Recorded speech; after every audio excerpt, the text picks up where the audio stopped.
আসসালামু আলাইকুম সবাইকে। এসএসসি অথবা এইচএসসি পরীক্ষার্থী অথবা শিক্ষার্থীদের জন্য আজকের এই ভিডিওটি মোস্টলি ইম্পর্টেন্ট। আপনার স্ক্রিনে যেমনটি দেখতে পাচ্ছেন, এই যে একটি প্যারাগ্রাফ ফরম্যাট, এটি হচ্ছে ব্যাড সাইড বা ব্যাড এফেক্ট সংক্রান্ত একটি প্যারাগ্রাফ ফরম্যাট। ব্যাড সাইড সংক্রান্ত অথবা ব্যাড এফেক্ট সংক্রান্ত যে কোনো প্যারাগ্রাফ আসলেই আপনি জাস্ট ওই প্যারাগ্রাফের নামটা এখানে দিয়ে দেবেন। যেমনটি দেখতে পাচ্ছেন লোডশেডিং হাইলাইট করা আছে, এই লোডশেডিংয়ের জায়গায় আপনার ওই ব্যাড এফেক্ট সংক্রান্ত যে প্যারাগ্রাফটি পরীক্ষায় আসছে ওই নামটি জাস্ট দিয়ে দেবেন, আর বাকি সব একই। এই ফরম্যাটটি ইউজ করে আপনি ব্যাড এফেক্ট সংক্রান্ত সকল প্যারাগ্রাফ আসলেই, যে কোনো প্যারাগ্রাফ আসলেই কিন্তু এই ফরম্যাটটি দিয়ে আপনি লিখতে পারবেন। সো অবশ্যই গুরুত্বের সাথে এই ভিডিওটি দেখবেন এবং সম্পূর্ণ ভিডিওটি জুড়ে থাকবেন। সো আপনাদের স্বার্থে কিন্তু খুব সহজ করে, খুব সিম্পল সেন্টেন্সে কিন্তু এই প্যারাগ্রাফটি লেখা হয়েছে।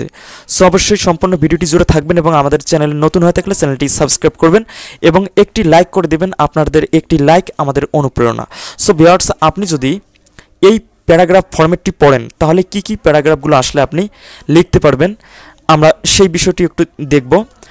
নিচে স্ক্রলিং করে যাচ্ছি, দেখুন যদি আপনার পরীক্ষায় এই প্যারাগ্রাফগুলো আসে তাহলে কিন্তু আপনি লিখতে পারবেন।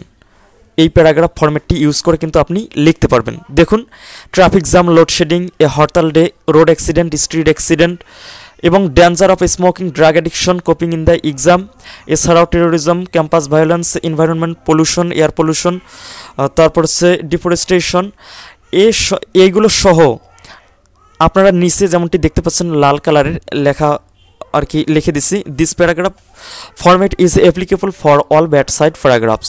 সো যে কোনো প্যারাগ্রাফ অর্থাৎ যে কোনো ব্যাড এফেক্ট বা ব্যাড সাইড সংক্রান্ত প্যারাগ্রাফ আসলেই এই যে ফরম্যাটটি দেখতে পাচ্ছেন এটি কিন্তু ইউজ করে আপনারা লিখতে পারবেন। সো এই যে স্ক্রিনে যেমনটি দেখতে পারলেন লিস্টগুলো, এই লিস্ট ছাড়াও যদি ব্যাড এফেক্ট সংক্রান্ত প্যারাগ্রাফ আসে তাহলে কিন্তু আপনি এই ফরম্যাটটি ইউজ করে লিখতে পারবেন। সো খুবই সহজ সেন্টেন্সে, সিম্পল সেন্টেন্সে কিন্তু লেখা হয়েছে। সো একটু পড়ে শোনাচ্ছি।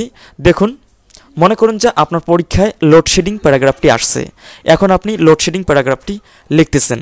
সো প্রথমেই লিখবেন load shedding has become a common incident in our everyday life, we get the news of load shedding.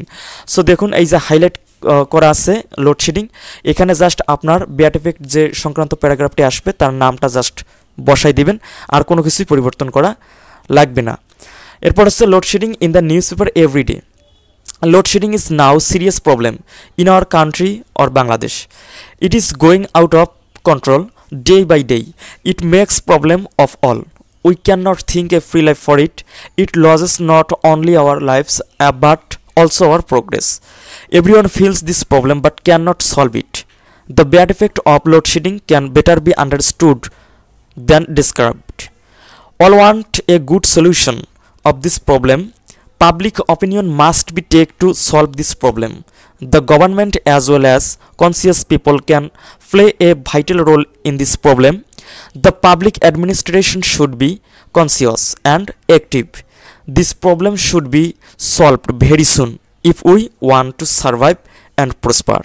So এই যে আপনারা দেখতে পারলেন এই ফরম্যাটটি ইউজ করে কিন্তু আপনারা এই যে লিস্টগুলো দেখতে পাচ্ছেন, এই ব্যাড এফেক্ট বা ব্যাড সাইড সংক্রান্ত যতগুলো প্যারাগ্রাফই আসুক না কেন আপনি এই ফরম্যাটটি ইউজ করে লিখতে পারবেন। তাছাড়াও দেখুন এই পেজটাতেও কিন্তু আমরা কিছু লিস্ট করেছি, এই যে প্যারাগ্রাফগুলো এগুলো আসলে কিন্তু আপনি এই ফরম্যাটটি ইউজ করে লিখতে পারবেন। সো আশা করি খুবই হেল্পফুল হবে আপনি যদি এসএসসি কিংবা এইচএসসি পরীক্ষায় আপনি প্যারাগ্রাফ লিখতে চান বা কমন পেতে চান, বা দেখা যায় অনেকগুলো প্যারাগ্রাফ মুখস্থ করা সম্ভব না হতে পারে, সেক্ষেত্রে কিন্তু আপনি এই ফরম্যাটটি ইউজ করে লিখতে পারবেন। এছাড়াও আপনি যদি আরও কোনো কিছু এখানে অ্যাড করাইতে চান আপনার মতো করে আপনি অ্যাড করাইতে পারবেন।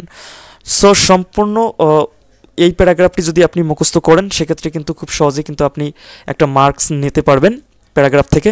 সো এই ছিল আজকের টিউটোরিয়াল। আশা করি আপনাদের খুবই হেল্পফুল হয়েছে ভিডিওটি, এবং হেল্পফুল হয়ে থাকলে অবশ্যই আমাদের চ্যানেলে এখন পর্যন্ত নতুন হয়ে থাকলে চ্যানেলটিকে সাবস্ক্রাইব করবেন এবং পাশে থাকা বেল আইকনটি প্রেস করে দিয়ে অল করে রাখবেন। এরকম নতুন নতুন ভিডিও পাবলিশ করার সাথে সাথে আপনি দেখতে পারবেন এবং এই ভিডিওতে একটি লাইক করে দিবেন। সো দেখা হচ্ছে নেক্সট ভিডিওতে। সে পর্যন্ত সবাই ভালো থাকবেন, সুস্থ থাকবেন, আমাদের সাথেই থাকবেন। ধন্যবাদ।